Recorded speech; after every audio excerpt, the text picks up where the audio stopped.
John reveal his divine power and love. And so the scriptures that I read from John 9, 1 through 7 describes a blind beggar. And Jesus, still in Jerusalem, even after an attempted assassination in the temple, was walking along and happened upon a man blind from birth. And intrigued, the disciples asked their teacher, who is to blame for the man's lack of vision? That sounds pretty similar to us when we see people who is not up to our standard or what we think is our standard, and we begin to question, what did they do? Or what's their background? Is the reason why they are the way they are. And that is typical of us. And so God had to let them know that it was neither the father or the mother.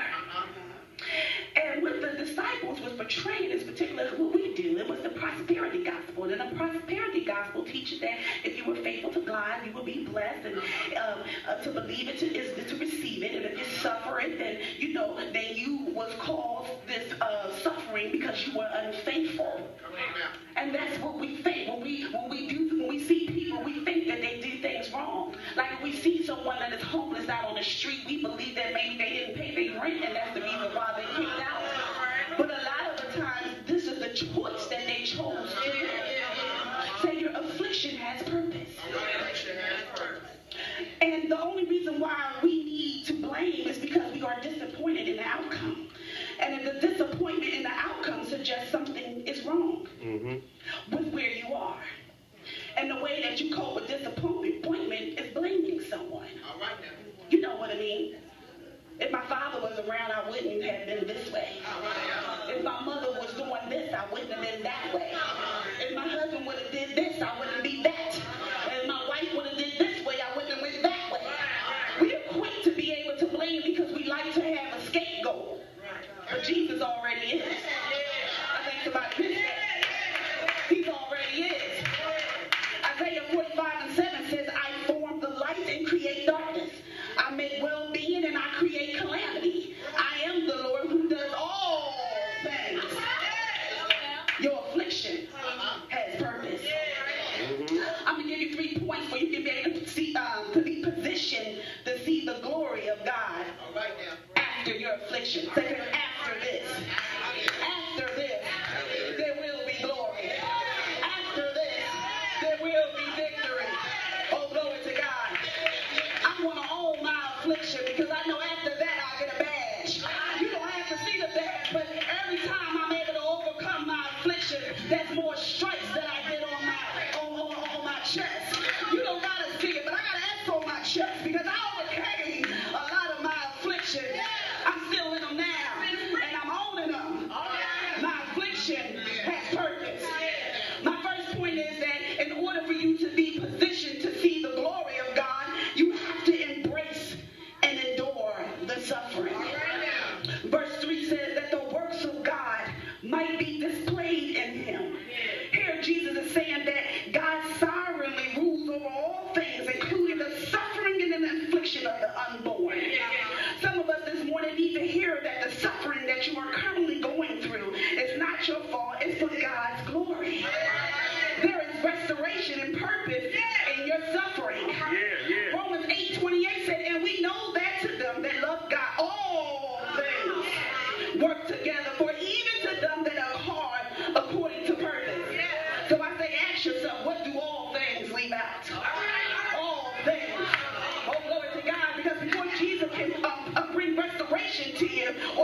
disappointment, with this faith that we had to have, that radical faith, because this is what the blind man had. He had to believe that he was going to be healed.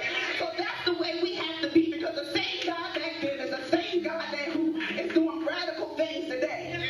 I said he'll do radical things. He'll do crazy things. You know, so we got to the point that we so educated and the spirit of reasoning had taken over us, so we want to reason everything. But I was taught back in the day when we didn't have anything and we was lacking anything, we just had to believe but God. That's the point that we have to get to. We got to know that he is able. We got to stretch out on him. The problem with us is that we don't really need him like we used to need him anymore, because he don't bless us already. So we're not reaching for him like we used to reach for him no more. We ought to come in here and believe that he's going to be able to heal somebody from cancer. We need to come in here and believe that he's going to bring somebody up out of a coma. We need to come in here and believe that he's going to deliver somebody from lupus. We got to have the radical faith. Oh, this blind man, he had radical faith. Say radical faith. Radical faith. Even during our afflictions, because he was afflicted. But I know that even every day during his affliction, he continued to still move about. He still washed. He still ate. He still did everything that he needed to do. So glory to God, as a church, we need to break down our barriers. We need to come in here and expect God to do some miraculous things. We need to come in here and know that we know that we know that we know that we know that we know that we know that we know that we know that we know that we know.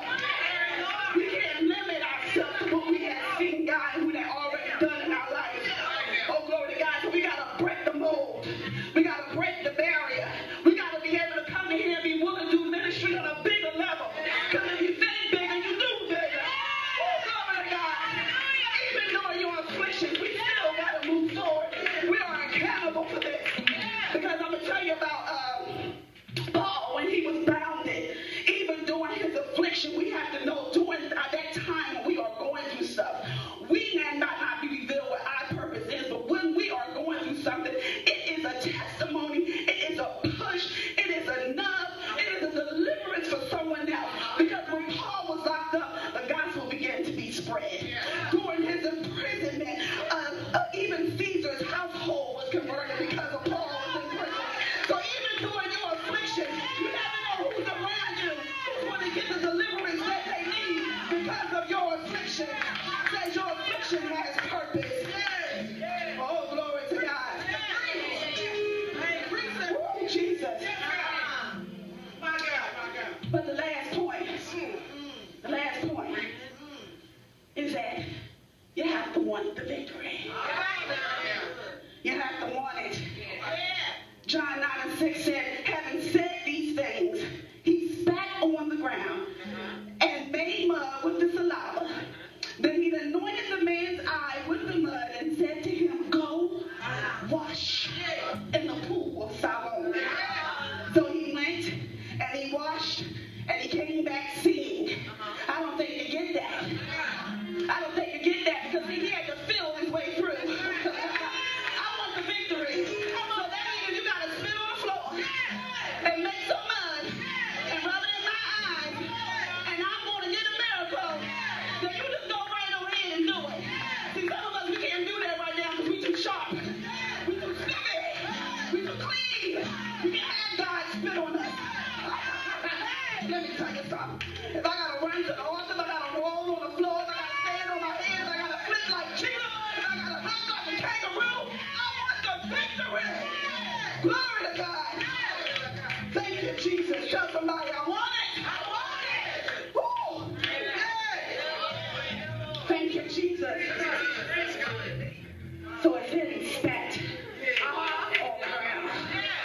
I can't get over that. Because that means when he spat on the ground, this is Jesus himself. It's not a preacher. It's not nobody else who proclaimed to be somebody. This is Jesus himself. He put the anointing on him. And he even